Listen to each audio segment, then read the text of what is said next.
Bismillah, alhamdulillah, wa salatu wa salamu ala rasulillah wa ala alihi wa sahbihi wa man wala. Dear brothers and sisters, assalamu alaikum. Allah subhanahu wa ta'ala instilled in us the love of ownership.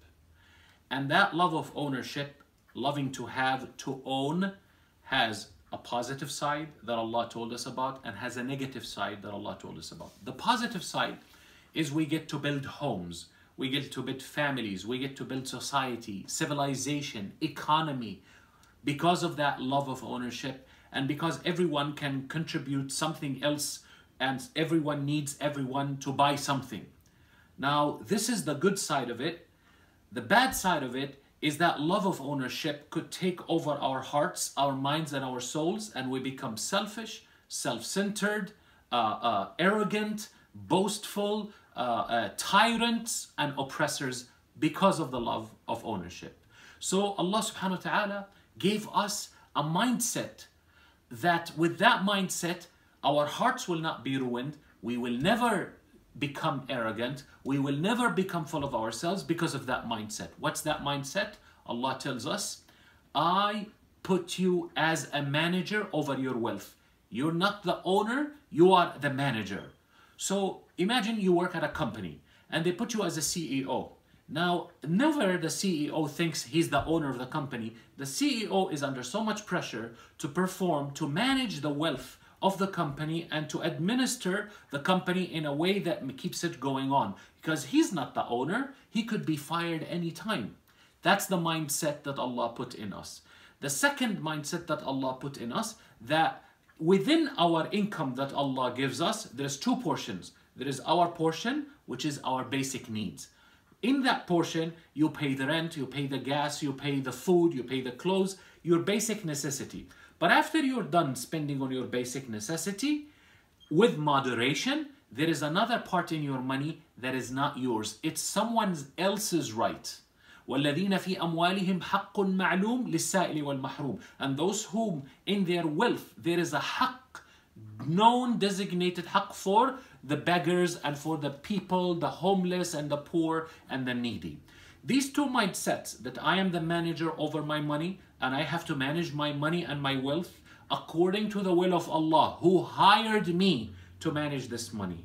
Because brothers and sisters, think about it. We come to this world with nothing. We start learning. We make money, make money, make money, make money. And after we make all of that money and we think it's ours, we die and someone else gets that money to manage it. We constantly moving. The managers are constantly coming and leaving while the wealth is there. Who's the permanent owner of the wealth? وَلِلَّهِ مِيرَاثُ السَّمَاوَاتِ وَالْأَرْضِ, as Allah said in the Quran. To Allah is the ownership and the inheritance. Every time someone dies, Allah inherits him. He sent the money to someone else, someone else, someone else. And when life ceases to exist on earth, Allah is the final owner and the final heir and the inheritor of everything. He's the original owner and the ownership will also come back to him. That's why, brothers and sisters, spending in Islam came to treat this problem. You are manager of your money, you're not the owner, and at the same time, within your money, there is a portion that is yours and there is a portion that is someone else's. And you have to give that one else because this is not your money. With this, brothers and sisters, you don't become ugly. You don't become selfish. You don't become arrogant. You don't become boastful. You don't become full of yourself, heartless, merciless, and you just care about yourself. Why? Because you always think I'm the manager and you always think there is a haqq in my money for other people in my money. So Allah asks us to spend. And this is the month of Ramadan. The Prophet ﷺ was described that he was more generous than wind that carries the clouds, that drops the rain. أَجْوَدُ مِنَ الرِّيحِ الْمُرْسَلَةِ. Subhanallah, brothers and sisters, we have to think about that. In the month of Ramadan, because we detach from dunya, we detach from eating, from drinking, from this, we detach from worldly things, we detach from our wealth, it becomes easier for us, or at least it's supposed to become easier for us to spend our money because we went through a whole detachment process during the days of Ramadan. And at night we are attached to the book of Allah, to Salat al-Taraweeh, to Salat al-Qiyam. That's why, brothers and sisters, this is very, very, very important for us in the month of Ramadan. One of the ibadahs that enable us to what? To perform our siyam better. Brothers and sisters, Allah asks us to spend in the Quran. But people don't spend. So Allah subhanahu wa ta'ala tells them, you know, if you spend, I'll give you 700 for one, thawab, reward. People say, oh, but that's in akhirah. So Allah subhanahu wa ta'ala in the Quran, to treat that, Allah says, whatever you spend in my name and for my sake, I will replace it for you. So people said, oh, but this, Allah subhanahu wa ta'ala says, if you don't want to spend, وَمَن يَبْخَلُ فَإِنَّمَا يَبْخَلُ عَن نَفْسِهِ. Whosoever is stingy, he's only being stingy upon himself. Because if you give in the name of Allah, Allah will give you. So if you don't spend, you're not going to get that gift. So if you're stingy, you're just wasting the chance of receiving all of that reward from Allah in dunya before akhirah. So Allah in the Quran said, if you spend, whatever you spend, فَهُوَ يُخْلِفُ. He will replace it. Allah Azza wa Jal subhanahu wa ta'ala knows that people like to make business. And you know, I'm going to give my money, what do I get in return? Allah said, how about I make a business deal with you? إِنَّ اللَّهَ اشْتَرَى مِنَ الْمُؤْمِنِينَ أَمْوَالَهُمْ وَأَنفُسَهُمْ بِأَنَّ لَهُمُ الْجَنَّةِ. Allah made a business deal with the believers that they shall sacrifice their time, health and wealth. They shall sacrifice themselves and their wealth for the sake of Allah in exchange for a business deal, which is Al-Jannah. I always ask people, how much would you pay for a house in the Bay Area? You know, you can't find a house for $500,000, not even for $1 million today in the Bay Area. And people are willing to go and find that and buy it. How much a house in Jannah is worth to you? $1 million or less or more?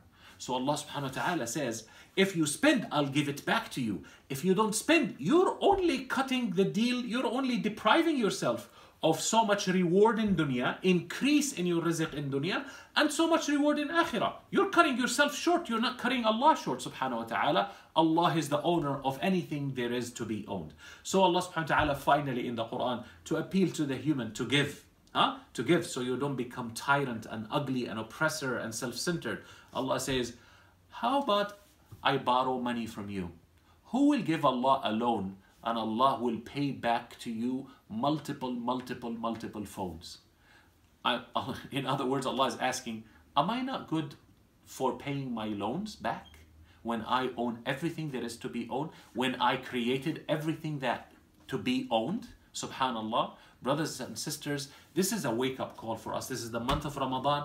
Support your local masajid. Support the organization that takes care of the orphans and that heals the sick and that educate people and give them a better future. Zakat in Islam is established to make people get off zakat. You give zakat to get off zakat. So you educate them and give them a way so that they can earn money and stand up on their own feet. Insha'Allah Rabbil Alameen. May Allah open our hearts to giving and to being detached from this dunya, insha'Allah, and so that our wealth will become a blessing on us, not a curse on us. Truly, the wealth could be a blessing or a curse, and for a believer, it's a blessing. The Prophet ﷺ said, what a good match between good wealth and a good believer. They match each other. Insha'Allah, we're like that. Thank you very much. Assalamu alaikum wa rahmatullahi wa barakatuh.